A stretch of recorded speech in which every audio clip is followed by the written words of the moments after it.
सभी साथियों को जोहर, जिंदाबाद। आप लोग भी आ जाओ, बैठ जाओ। लंबी लड़ाई लड़ना है अपने को, जमीन बचाना है। खड़े खड़े तो अपनी जमीन लूट के चले जाएंगे। आ जाओ इधर पीछे से आगे बैठ जाओ, सब बैठे, हमारी माताएं बैठी हैं। साथियों,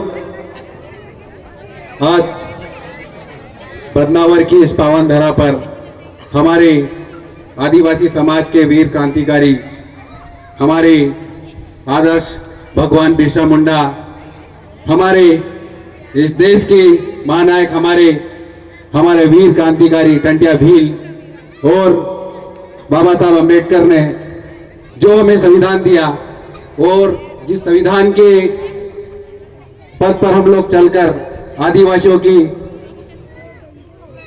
जो संविधान में दी गई, संविधान की 5वीं अनुसूची, पेशा कानून 6वीं अनुसूची और आदिवासियों के संवैधानिक अधिकार के लिए जो हमारा जो संघर्ष है, आज उन्हीं संघर्ष के बल पे, उसी संविधान को मानते हुए आज ये आदिवासी समाज का पढ़ा लिखा नौजवान युवा आज संवैधानिक दायरे में रहकर ये जमीन बचाने की लड़ाई भी आज लड़ रहा है।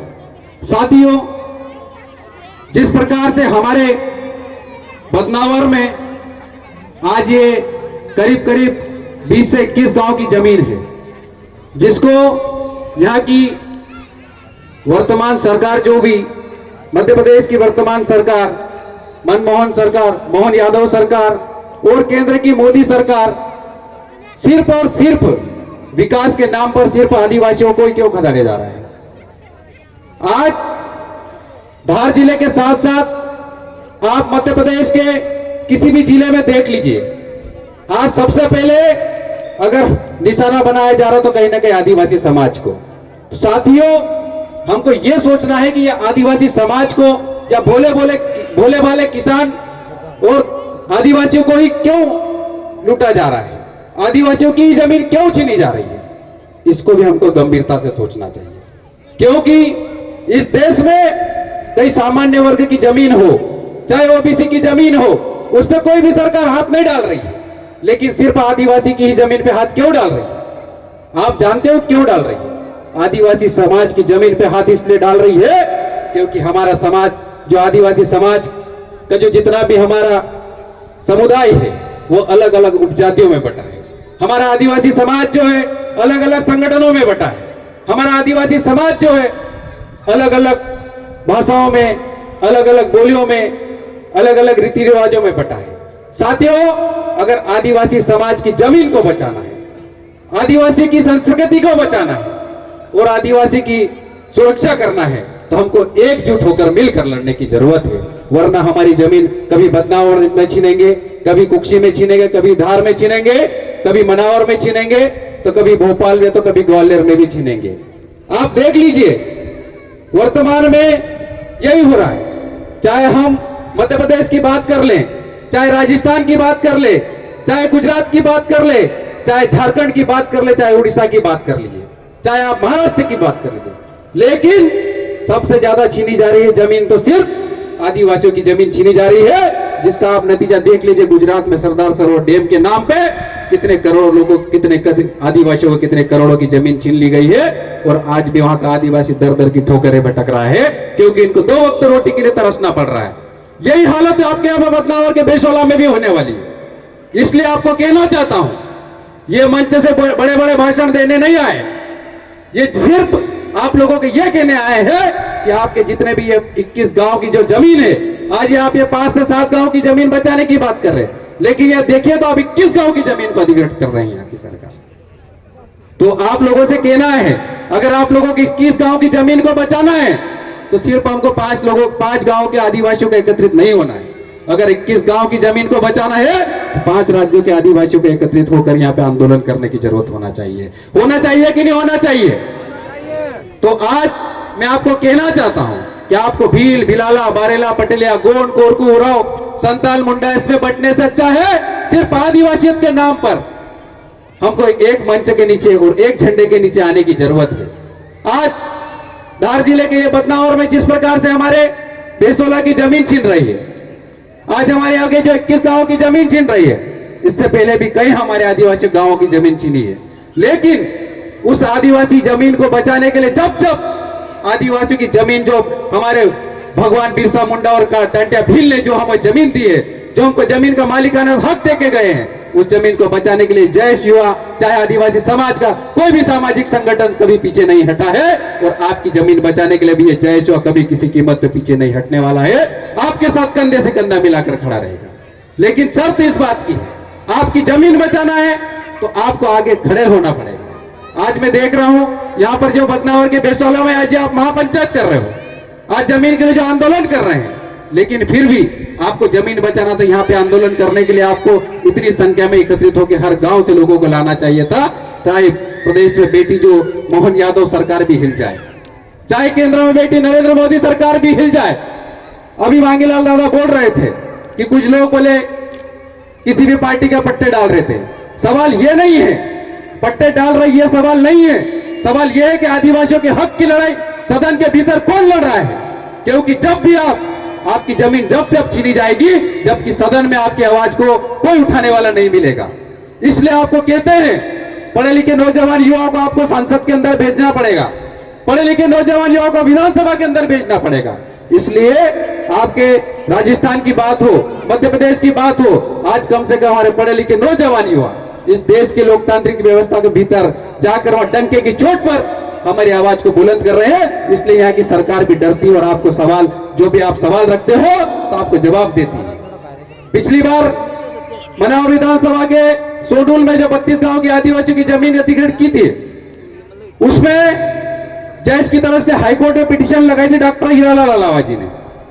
और उसके बाद जो 32 गांव की जमीन जो हमारे बोले वाले आदिवासियों को, उनको जो फर्जी जो अंगूठे लगाए थे, उनको पैसे की लालच देकर, उनको जो पैसे की लालच देकर जो अंगूठे लगवाए थे, 32 गांव की जमीन तो अधिग्रहित कर ली। लेकिन जब 2018 के विधानसभा चुनाव में डॉक्टर साहब ने विधानसभा में जब प्रवेश किया और वहां पे जमीन के लिए जो विधानसभा में प्रश्न लगा के पूछा, उसके बाद से आज ये 5 साल हो गए, किसी की 1 इंच भी जमीन लेने की किसी भी सरकार की हिम्मत नहीं है। यह संवैधानिक लड़ाई की ताकत होती है। आप लोगों को जब तक सदन में नहीं जाओगे, आप लोग उन नेताओं को चुनते जाओगे। भाई राजनीति का विरोध करते हैं, आप वोट तो देते हैं, कितने लोग वोट देते बताओ, हाथ खड़े करके बताओ कितने लोग वोट देते हैं। जितने भी लोग देते वोट देते वो भी राजनीति का हिस्सा है। हमारे पढ़े लिखे नौजवान युवाओं को जयेश के माध्यम से हमने समझाया था कि इस देश के भीतर, इस देश की लोकतांत्रिक व्यवस्था के अंदर जब तक नहीं जाओगे आप राजनीति का कितना भी विरोध कर लो, अगर आप नहीं जाओगे तो आपके ऊपर वही नेता जाएंगे जो पार्टी के गले में जो पार्टी का गमछा डाले, परिवारवाद और वंशवाद की राजनीति करते लोग जाएंगे, वो कभी आपकी आवाज नहीं बुलंद करेंगे। अरे हमको गर्व होना चाहिए हमारे समाज के, ऐसे चाहे राजस्थान हो चाहे मध्य प्रदेश में, उनके विधानसभा के अंदर हमारे 3 से 4 विधायक पहुंचे और उन सरकारों की नाक में दम कर रखा है कि आप आदिवासियों के विस्थापन बंद कर दीजिए, आप आदिवासियों की जमीनें लूटने बंद कर दीजिए, आप आदिवासियों के साथ न्याय करें। अभी हाल ही में हम देख रहे हैं जमीन के संघर्ष करते करते हमारे कितने लोग शहीद हो गए, हमारे समाज के क्रांतिकारी बिरसा मुंडा शहीद हो गए, लेकिन उन्होंने हमको ये हथियार दे के गए हैं कि आपको ये जो हमारे तीर कमान की लड़ाई भी लड़ना है और उसके साथ बाबा साहब अंबेडकर ने जिस प्रकार से हमें कलम की ताकत दे के गए उसकी लड़ाई भी हमको लड़ना है। इसलिए पढ़े लिखे नौजवान युवा को हमको भेजना पड़ेगा। आज अगर बदनावर में आप लोगों ने आपके समाज के व्यक्ति को अगर चुनकर भेज दिया होता तो आपके साथ यहाँ खड़ा हो रहा। आज यहाँ के जनप्रतिनिधि है, जमीन बचाने के लिए हमारे कितने आसपास के विधायक आए हैं, क्यों नहीं आए हैं? आप उनसे सवाल कीजिए, आपने उनको वोट दिया, एक एक वोट की आपकी वैल्यू है। और आज आपकी जमीन बचाने के लिए जो भी युवा यहाँ पर शामिल हुआ है, जो भी जनप्रतिनिधि यहाँ पे शामिल हुआ, चाहे सरपंच हो, चाहे पंच हो, चाहे जनपद सदस्य हो, जिला पंचायत या विधायक या सांसद हो, हम उनके साथ खड़े रहना चाहिए, क्योंकि ये हमारी लड़ाई को लड़ने के लिए आज हमारे बीच में आकर बैठे हैं।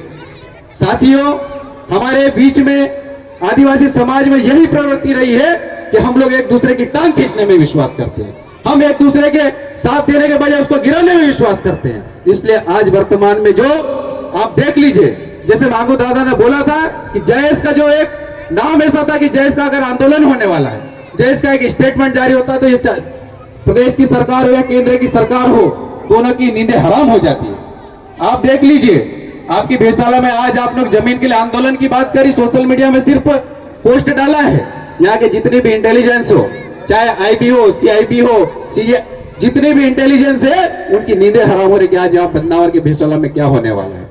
इसलिए ये ताकत है, आपकी ताकत को और बढ़ाना है और हमको मिलकर आगे संघर्ष करना है। चाहे हमारा 2 व्यक्ति पहुंचे, 4 व्यक्ति पहुंचे, हम ये चाहें कि अगली बार कम से कम 10 व्यक्ति पहुंचे और सदन के भीतर हमारी लड़ाई को लड़े। जब तक हम सदन के भीतर नहीं लड़ेंगे, सड़कों पे कितने भी आंदोलन और धरने प्रदर्शन करते रहे, ये देश की गूंगी बहरी सरकार को कोई फर्क नहीं पड़ने वाला है। एक और हमारे आदिवासियों को घीस घीस कर बांध बांध के मारा जा रहा है। हमारे आदिवासियों को कई शराब ठेकेदार मार रहे हैं, कई हमारे आदिवासियों को जमीन के नाम पे मार रहे हैं, कई हमारे आदिवासियों को बलात्कार के नाम पे मार रहे हैं। आज वर्तमान में देख लीजिए, आज ही की घटना बता रहा हूं, आज ही न्यूज़पेपर पढ़ते आ रहा है, ग्वालियर की घटना है। ऐसे दरिंदों ने हमारी एक ऐसी आदिवासी समाज की छोटी सी बेटी, 15 वर्षीय बेटी के साथ घर से बाहर पेशाब करने अपने छोटे भाई को लेके गई थी, घर से उठा के उसका बलात्कार कर दिया। एक नहीं, 2 नहीं, 3 लोगों ने कर दिया। और जब बचाने के लिए उसके पिताजी का, तो उनको बंदूक की नोक पर डराया जा रहा है। ये हमारे साथ आंध्र प्रदेश में हो रहा। और यहाँ की बेटी जो सरकार अभी मौन व्रत बैठी है। हाल ही में एक घटना बता दो आपको, कुक्षी के दही की। वहां पे एक हमारा भाई जा अर्जुन कनाशिया, जैश का हमारा साथी था, उसने सिर्फ शराब ठेकेदारों के खिलाफ मुहिम चढ़ी थी, क्योंकि ये शराब से हमारा आदिवासी समाज बदनाम हो रहा है। आज हमारा आदिवासी समाज बर्बाद हो रहा है। उसने सिर्फ शराबबंदी के लिए अभियान छेड़ा, तो उसको शराब ठेकेदारों ने गाड़ी से ठोक कर मार दिया है। साथियों, एकजुटता के साथ एकता का परिचय दीजिए।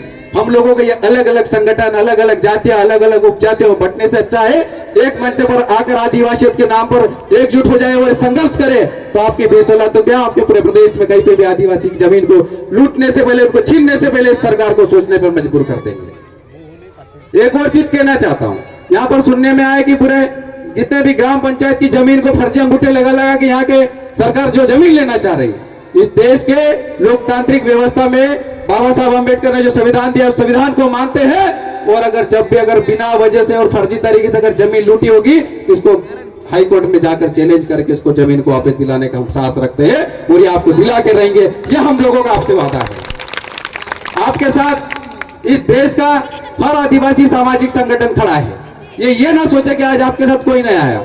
ये आपका जो आंदोलन है, ये एक दिन का आंदोलन नहीं है। ऐसे जरूरत पड़े तो हम हजारों आंदोलन करें, आपके साथ यहाँ पर बैठने के लिए भी तैयार है।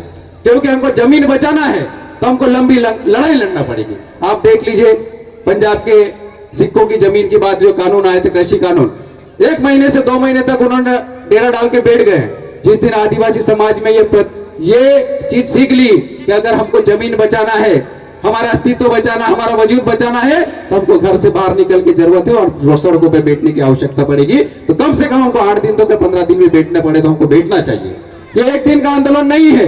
एक दिन हम लोग चिल्ला के मंच से बड़े बड़े भाषण देके चलाएं, किसी कीमत पे जमीन नहीं बचेगी। इस जमीन को बचाना है, इस देश के आदिवासी को बचाना है, तो हमको एक घरों से निकलकर संघर्ष करने के लिए हम लोगों को तैयार होना चाहिए।